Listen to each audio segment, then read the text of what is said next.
नमस्कार, अपना उत्तराखंड में आप सबका स्वागत है। मैं हूं आपके साथ प्रीति सिंह। चलिए बुलेटिन की शुरुआत करते हैं। उत्तराखंड में इन दिनों मुख्यमंत्री तीरथ सिंह रावत के उपचुनाव को लेकर राजनीति काफी गर्म है। दरअसल 10 मार्च को प्रदेश में नेतृत्व परिवर्तन के साथ ही पौड़ी सांसद तीरथ सिंह रावत ने मुख्यमंत्री की कुर्सी संभाली। वहीं तब से लेकर आज तक मुख्यमंत्री के विधानसभा सीट को लेकर प्रदेश की सियासत में हलचल चल रही है। आपको यह भी बता दें कि उत्तराखंड में वर्तमान में 2 विधानसभा सीटें खाली चल रही है। एक सीट गढ़वाल मंडल से तो एक सीट कुमाऊं मंडल से। वहीं अनुमान लगाया जा रहा है कि सीएम तीरथ सिंह रावत गढ़वाल मंडल की गंगोत्री सीट पर चुनाव लड़ सकते हैं। तो वहीं पर तमाम अटकलों के बीच में आज उत्तराखंड में आम आदमी पार्टी ने गंगोत्री विधानसभा सीट पर उपचुनाव के लिए अपने वरिष्ठ नेता कर्नल अजय कोठियाल के नाम का ऐलान कर दिया। आम आदमी पार्टी के प्रवक्ता नवीन पिरशाली ने मुख्यमंत्री तीरथ सिंह रावत के गंगोत्री से उपचुनाव लड़ने की अटकलों को लेकर सत्ताधारी भाजपा को सीधे तौर पर चुनौती दी है। आप प्रवक्ता ने मुख्यमंत्री तीरथ सिंह रावत को सीधे चुनौती देते हुए कहा कि गंगोत्री विधानसभा उपचुनाव में आम आदमी पार्टी के वरिष्ठ नेता कर्नल अजय कोठियाल उनसे सीधा मुकाबला करेंगे। अच्छी बात है, अगर आम आदमी पार्टी अपनी उपस्थिति दर्ज कराना चाहती है कराए। राजनीति में किसी भी दल को, किसी भी उम्मीदवार को उपस्थिति दर्ज कराने के लिए कोई रोकने का अधिकार नहीं है अगर वो भारत का नागरिक है। उत्तराखंड नवनिर्माण का आम आदमी पार्टी ने एक संकल्प ले रखा है। इसी के तहत आज पार्टी ने एक अहम डिसीजन लिया है कि अगर गंगोत्री से उत्तराखंड के मुख्यमंत्री श्री तीरथ सिंह रावत जी विधानसभा का इलेक्शन लड़ते हैं तो कर्नल अजय कोठियाल आम आदमी पार्टी की से इस इलेक्शन में लड़ेगा उनके खिलाफ। ये इलेक्शन है जो कि हमारे भूतपूर्व विधायक श्री गोपाल सिंह रावत जी के देहांत के बाद में जो होने हैं। हम जरूर आज इस जरिए से समस्त उत्तराखंड को एक मैसेज देना चाहते हैं, क्योंकि हम आजकल पहाड़ों में बहुत घूम रहे हैं गंगोत्री के इलाके में, और हमको बहुत अच्छे विचार से लोग देख रहे हैं, हमको उम्मीदों से देख रहे हैं। हम यकीन दिलाते हैं जो नवनिर्माण का हमने जो संकल्प लिया है वो हम पूरा का पूरा उस तरीके से करेंगे जो हमसे उम्मीद करी जाए। तो आपको बता दें, हालांकि अभी तक उपचुनाव को लेकर तारीखों का ऐलान नहीं किया गया है। उपचुनाव को लेकर अभी भी कशमकश की स्थिति बनी हुई है कि उपचुनाव होंगे या नहीं होंगे, लेकिन उससे पहले ही तमाम पार्टियां जो हैं वो उपचुनाव को लेकर तैयारियों में लगातार जुटी हुई नजर आ रही है। इसी पर अधिक जानकारी के साथ में हमारे सहयोगी विशाल गर्ग हमारे साथ जुड़ गए हैं। विशाल का रुख करते हैं। विशाल, जिस तरीके से खबरें सामने आ रही है, हालांकि वही बात है कि अभी तक क्लियर नहीं हुआ कि चुनाव होंगे या नहीं होंगे, लेकिन उससे पहले ही हर पार्टी यहां पर तैयारी करती हुई नजर आ रही है। जहां से कयास लगाए जा रहे थे कि मुख्यमंत्री तीरथ सिंह रावत जो है वो गंगोत्री विधानसभा सीट से चुनाव लड़ सकते हैं, तो वहीं पर आम आदमी पार्टी की ओर से कर्नल अजय कोठियाल को उतार दिया गया। तो कह सकते हैं कि हर कोई तैयारी में तो जुटा हुआ है, बेशक तारीखों का ऐलान ना हुआ हो।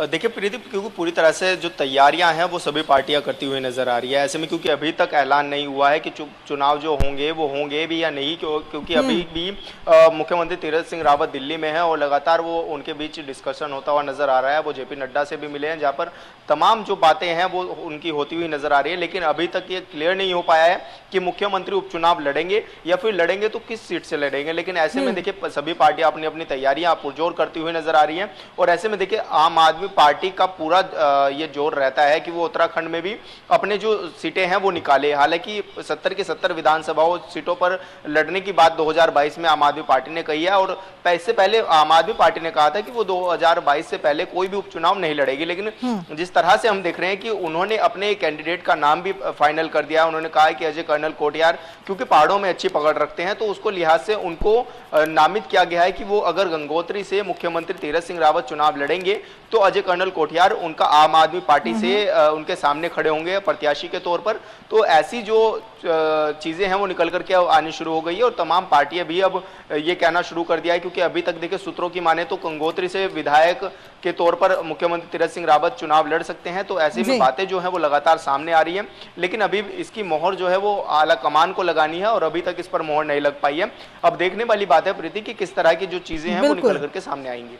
जिस तरीके से विशाल अभी आपने बताया कि कर्नल अजय की अगर हम बात करें तो पहाड़ी क्षेत्रों में काफी अच्छी पकड़ उनकी मानी जाती है और शायद यही वजह है इन तमाम चीजों को देखकर ही आम आदमी पार्टी ने उन्हें गंगोत्री विधानसभा सीट से उपचुनाव के लिए अपना कैंडिडेट बनाया है। अगर रुझानों की बात करें, लोगों से आपकी बातचीत हुई होगी, उनकी अच्छी पकड़ है, लेकिन मुख्यमंत्री जो है उनका भी कह सकते हैं काफी अच्छा वर्चस्व है, तो इन दोनों के बीच क्या कुछ मुकाबला दिखाई दे सकता है? क्या कुछ लोगों का रुझान है, उनकी क्या कुछ प्रतिक्रिया आ रही है जब अजय का नाम सामने निकल कर आया?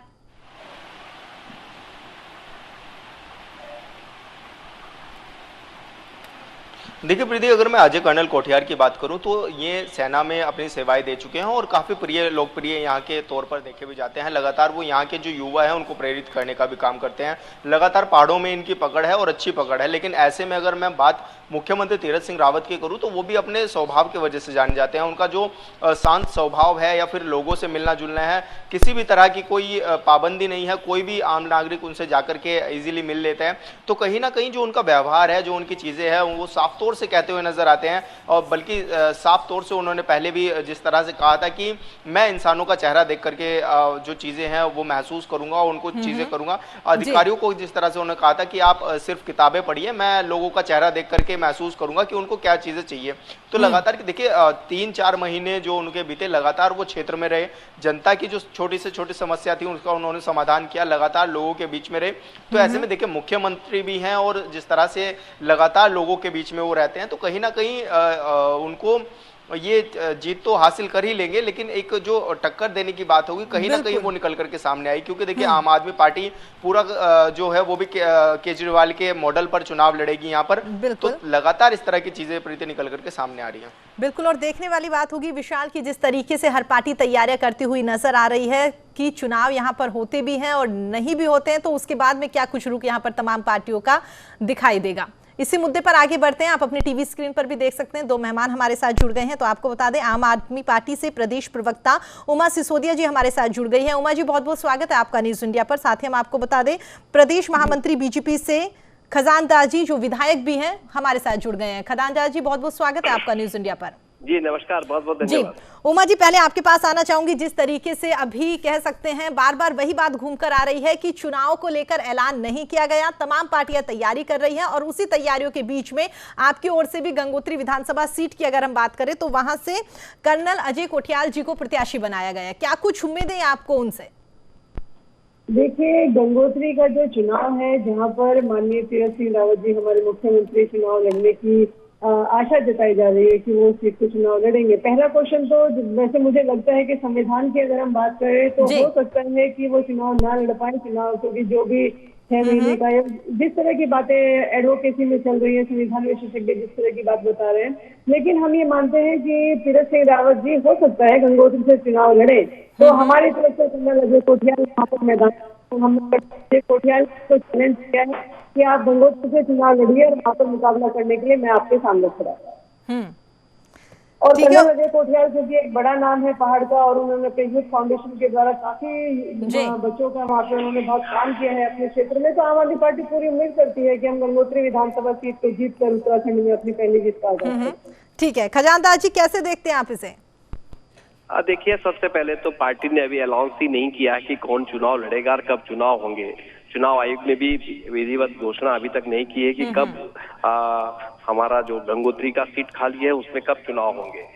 किंतु मैं कहना चाहूंगा कि भारतीय जनता पार्टी का कार्यकर्ता अपनी मेहनत और लगन के साथ काम करता है, धरातल में काम करता है, बूथ लेवल पे काम करता है और हमको अपने कार्यकर्ताओं पे विश्वास है कि हम जहां से भी माननीय मुख्यमंत्री जी चुनाव लड़ेंगे और उसको हमारे साथ कोई भी चुनौती नहीं है, हमारे सामने कोई चुनौती नहीं है और इसलिए हम इस चुनाव को जीतेंगे। और इसलिए मैं इस बात को कह रहा हूं कि हम कार्यकर्ता आधारित पार्टी है, कार्यकर्ता को महत्व देते हैं, कार्यकर्ता की मेहनत को देखते हैं। और दूसरी बात मैं आपसे कहना चाहूंगा कि जिस तरह से अभी आपने कोरोना काल भी देखा कि 1.25 साल से भी अधिक का अरसा बीत गया है, किंतु भारतीय जनता पार्टी का जो हमारे वरिष्ठ कार्यकर्ता हैं वो समय समय पर कार्यकर्ता को अपने कर्तव्य को याद दिलवाते, चाहे वो वर्चुअल के माध्यम से, चाहे सीधे टॉकिंग के माध्यम से उनसे वार्तालाप करते रहते हैं ताकि अपने कर्तव्य को न भूले और पार्टी को कहां पर स्टैंड करना है ये कार्यकर्ताओं के ऊपर डिपेंड करता है।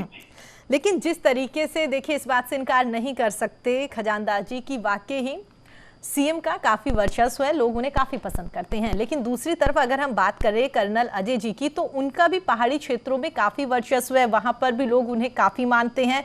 और कहीं ना कहीं कह सकते हैं कि जमीनी हकीकत जो निकलकर सामने आ रही है उसमें यही है कि एक इंसान उसी एरिया का है, वो वहीं पर रह रहा है, वो लोगों की समस्याएं, लोगों की भाषा बहुत अच्छे तरीके से समझ पाता है। उन्हें पता चल पाता है कि बाकी पिछले 4-4.5 साल में क्या कुछ ऐसे कामकाज है जो सरकार यहाँ पर नहीं कर पाई। तो कहीं ना कुछ तो चुनौतियां सामने दिखाई देगी अगर वहीं से सीएम चुनाव लड़ते हैं।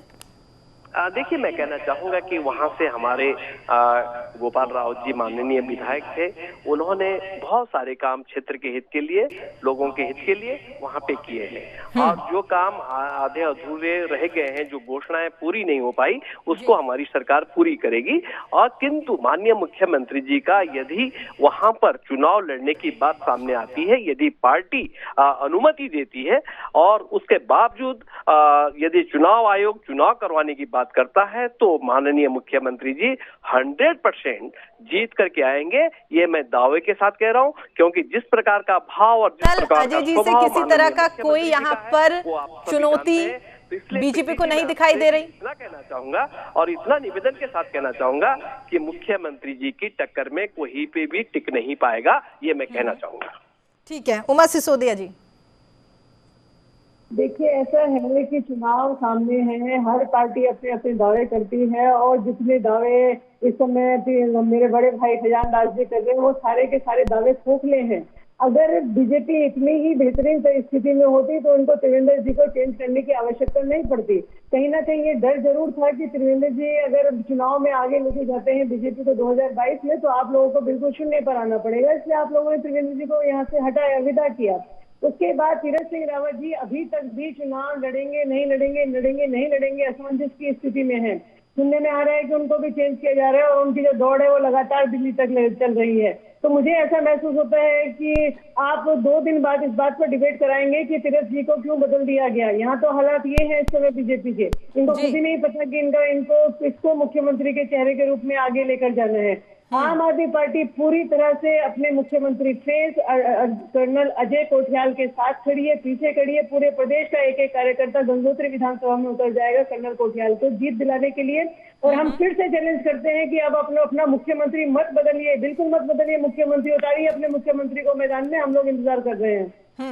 क्या कुछ मुद्दे रहेंगे उमा जी, अगर हम बात करें क्या कुछ मुद्दे वहां पर रहेंगे? क्योंकि जिस तरीके से खजानदार जी ने बताया कि वाकई जो बहुत सारी ऐसी योजनाएं हैं जो धरातल पर नहीं उतर पाई हैं, उनकी भी लगातार कोशिश यहां पर सरकार कर रही है कि वो भी धरातल पर उतरे। और जिस तरीके से उन्होंने कहा कि पहले विधायक जो वहां पर थे उनकी ओर से भी तमाम कामकाज आमजन के हित में वहां पर किए गए हैं। तो क्या कुछ ऐसे आपके मुद्दे रहेंगे या क्या कुछ ऐसी रणनीति रहेगी कि वाकई आपको ये कॉन्फिडेंस रहे कि यहाँ से कर्नल अजय जी ही जीतेंगे?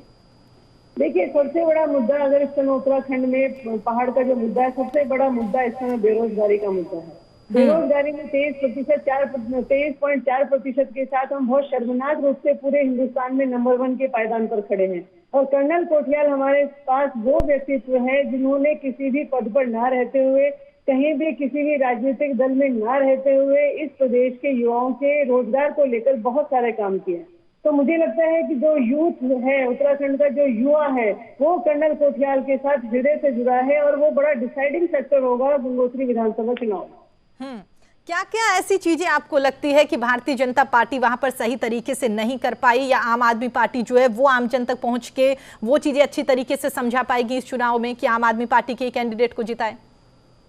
देखिए, मैंने अभी आपको जैसे कि बताया कि यूथ का जो झुकाव है कर्नल कोठियाल की तरफ, उनके कामों को देखते हुए वो एक बड़ा मतलब यूएसपी हमारे लिए सिद्ध होने वाला है। दूसरा, आप देखिए देवस्थानम बोर्ड को लेकर किस तरह से गंगोत्री यमुनोत्री के जो पंडा समुदाय है वो किस तरह से बीजेपी के साथ बिल्कुल मतलब एंटी हो चुका है। और बीजेपी की सरकार है कि मानती नहीं, इन लोगों से अंबानी और अडानी के सामने जिस तरह से घुटने टेके हुए और हमारे मंदिरों को भी अंबानी जी के यहाँ गिरवी रख दिया है, इससे पूरा का पूरा पुरोहित समाज जो है वो बीजेपी से पूरी तरह से नाराज है।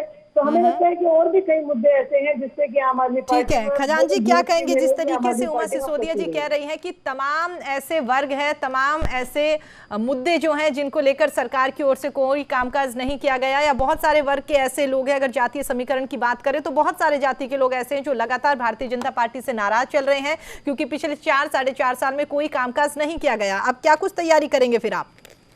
देखिए, भारतीय जनता पार्टी जातिगत राजनीति नहीं करती है और मैं साफ साफ कहना चाहूंगा, उमा जी अभी अभी आप पार्टी से जुड़ी हैं, उनका मैं ठीक है सम्मान करता हूं व्यक्तिगत तौर पे, किंतु हमारे साथ युवा भी है, बुजुर्गों का आशीर्वाद है और मातृशक्ति का आशीर्वाद हमेशा भारतीय जनता पार्टी में रहता है। और इस दावे के साथ मैं कह रहा हूँ कि जो लगन और जो निष्ठा जो लोगों की है वो सिर्फ भारतीय जनता पार्टी के प्रति है। और माननीय तीरथ जी युवा है, यंग है, मुख्यमंत्री है, इनकी एक स्वच्छ छवि है, उनको छवि को कोई चैलेंज नहीं कर सकता। इसलिए मैं कहना चाहूंगा कि वहां पर भारतीय जनता पार्टी ही जीतेगी। मुख्यमंत्री जी वहां पे यदि चुनाव लड़ते हैं तो 100% वो जीत करके आएंगे और ये आपको भी मालूम हो जाएगा और उमा जी को भी मालूम हो जाएगा। ठीक है उमा जी, एक आखिरी कमेंट। हाँ, सबसे पहले तो मैं अपने बड़े भाई खजानदास जी की जनरल नॉलेज थोड़ा सा ठीक कर देती हूँ। खजानदास जी, मैं अभी नहीं जुड़ी हूँ आम आदमी पार्टी से। मैं 2012 से, जब से आम आदमी पार्टी का गठन हुआ है तब से मैं आम आदमी पार्टी की सदस्य हूँ और उत्तराखंड में मैं फाउंडर मेंबर हूँ आम आदमी पार्टी की। वो बात अलग है कि सत्ता के मध्य में बीजेपी के जो चश्मा लगाया वो होता है, इतने ऊपर से आप लोगों को दूसरी विपक्षी पार्टियां चुनाव में हारने के बाद नजर आएंगी। कोई दिक्कत नहीं है, आप हमें अंडर एस्टिमेट कीजिए। दिल्ली में भी आप लोगों ने हमें अंडर एस्टिमेट किया था और उसका नतीजा आपके सामने है। गंगोत्री विधानसभा में सामने उतारिए तीरथ जी को, हम दिखाते हैं कि हम क्या चीज है। ठीक है, चलिए उमा जी और खजानदास जी, आप हमारे साथ जुड़े, अपना कीमती टाइम आप लोगों ने हमारे लिए निकाला, उसके लिए आप दोनों का बहुत बहुत धन्यवाद। आगे बढ़ते हैं। उत्तराखंड में इन दिनों सियासी हलचल चल रही है, जहां पर सीएम तीरथ सिंह रावत के चुनाव लड़ने को लेकर हलचल है, तो वहीं पर कांग्रेस के अंदर भी नेता प्रतिपक्ष के खाली पद को लेकर राजनीति गरमाई हुई है। हालांकि नेता प्रतिपक्ष का खाली पद भरने की मुहिम को प्रदेश अध्यक्ष बदलने से जोड़ने की कोशिशों ने कांग्रेस आला कमान की मुश्किलें अब और भी बढ़ा दी है। बुधवार को इस मामले में पार्टी में केंद्रीय नेताओं के बीच में विभिन्न स्तरों पर मंथन किया गया। प्रदेश में नेता प्रतिपक्ष के पद पर किसकी ताजपोशी होगी, बदलाव की सूरत में अध्यक्ष कौन बनेगा, और इसको लेकर कांग्रेस जल्द ही स्थिति साफ करती हुई भी नजर आ सकती है। कांग्रेस नेतृत्व इस मामले में तमाम पहलुओं को ध्यान में रखकर लगातार मंथन में जुटा हुआ है। माना तो यह भी जा रहा है कि पंजाब को लेकर भी कांग्रेस में सियासी गतिविधि तेज होने के चलते उत्तराखंड के मामले में कांग्रेस हाईकमान फैसला लेने में देरी कर रही है। चर्चा तो यह भी है कि मामला सिर्फ एक कुर्सी का नहीं है, बल्कि नेता प्रतिपक्ष की कुर्सी के साथ ही प्रदेश कांग्रेस अध्यक्ष की कुर्सी के लिए भी यहां पर खींचतान मची हुई है।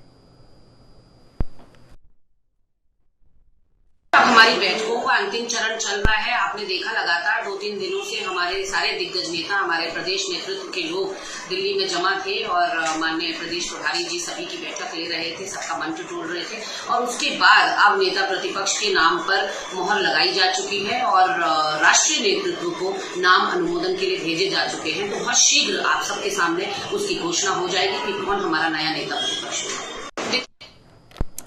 तो आपको बता दें, एक और जहां पर उपचुनाव को लेकर लगातार राजनीति गरमाती हुई नजर आ रही है, तो वहीं दूसरी ओर कांग्रेस खेमे की बात करें तो यहां पर नेता प्रतिपक्ष को लेकर ही लगातार तमाम चेहरे जो है वो निकलकर सामने आ रहे हैं। तमाम विधायक जो हैं जिनमें अंतर्कलह की खबरें भी यहां पर निकलकर सामने आ रही है। विशाल, जिस तरीके से कह सकते हैं कि पिछले काफी दिनों से नेता प्रतिपक्ष को लेकर खींचतान यहां पर मची हुई है। अगर कांग्रेस के नेताओं की बात करें तो उनकी ओर से कह दिया जाता है कि नाम फाइनल कर लिए गए हैं, आला कमान को भेज दिए गए हैं, वहां से किसी एक नाम पर मोहर लगेगी और उसके बाद में सबको क्लियर कर दिया जाएगा कि नेता प्रतिपक्ष कौन होगा। लेकिन जिस तरीके से जो और भी खबरें निकलकर सामने आ रही है कि अध्यक्ष को ही, प्रदेश अध्यक्ष को ही नेता प्रतिपक्ष बना दिया जाएगा, तो फिर अध्यक्ष किसको बनाया जाएगा? आपसे जानना चाहेंगे धरातल पर फिलहाल क्या कुछ सुगबुगाहट?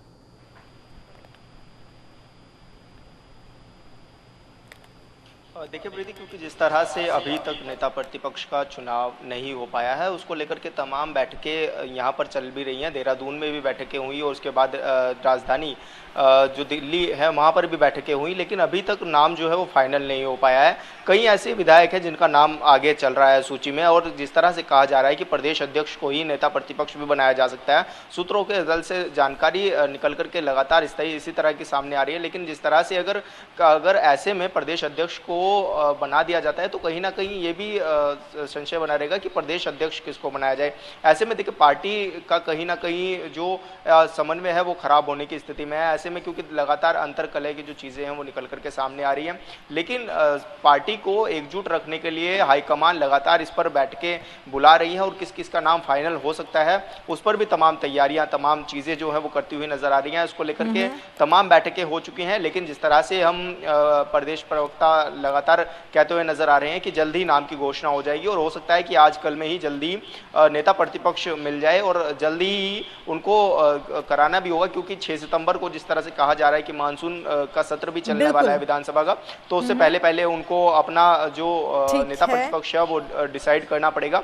तो इस तरह की देखने वाली बात होगी विशाल की आला कमान की ओर से किस नाम पर यहाँ मोहर लगती है और उसके बाद में किसको यहाँ पर कांग्रेस का नेता प्रतिपक्ष बनाया जाता है। दोबारा आपका रुख करेंगे, इसी बीच हम आपको बता दें हमारे साथ एक मेहमान जुड़ गए हैं, पूर्व कैबिनेट मंत्री है कांग्रेस से हीरा सिंह बिष्ट जी। हीरा सिंह जी बहुत बहुत स्वागत है आपका न्यूज इंडिया पर। धन्यवाद जी। हीरा सिंह जी, जिस तरीके से नेता प्रतिपक्ष के नाम को लेकर लगातार खींचतान मची हुई है, हालांकि आप मना करेंगे कि इस तरह की कोई बात नहीं है, लेकिन जो चीजें दिखाई दे रही हैं उससे इनकार नहीं कर सकते। क्या लगता है और कितना इंतजार करना पड़ेगा नाम जानने के लिए?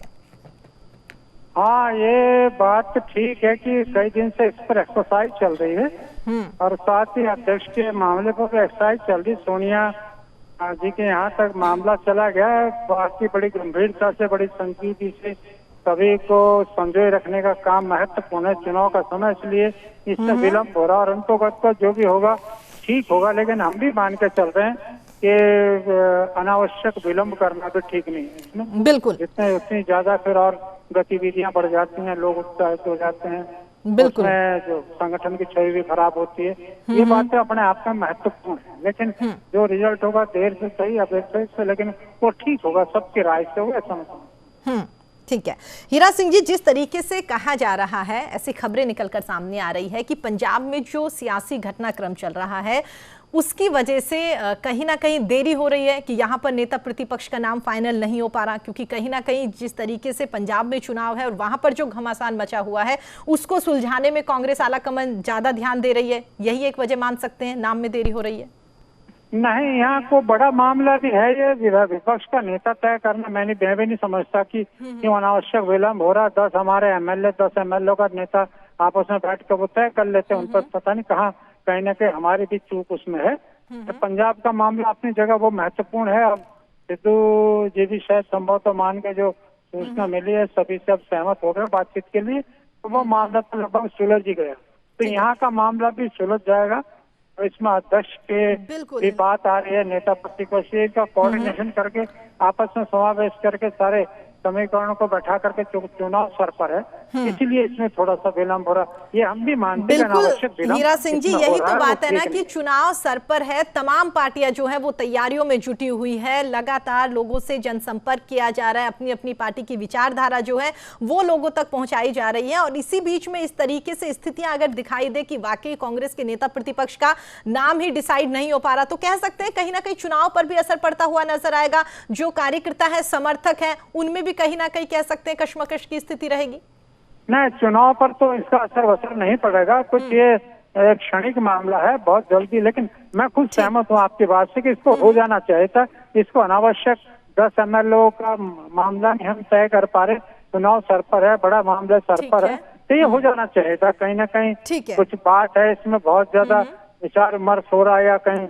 ठीक है हीरा जी, उम्मीद करते हैं आपकी तरह हम भी और तमाम जो कार्यकर्ता समर्थक है वो भी कि जल्द से जल्द आलाकमान की ओर से नेता प्रतिपक्ष के नाम पर मोहर लगे और उसके बाद में आप लोग भी नए सिरे के साथ यहाँ पर तैयारियां करते हुए नजर आए। आप हमारे साथ जुड़े, अपना कीमती टाइम आपने हमारे लिए निकाला, उसके लिए हीरा जी आपका बहुत बहुत धन्यवाद।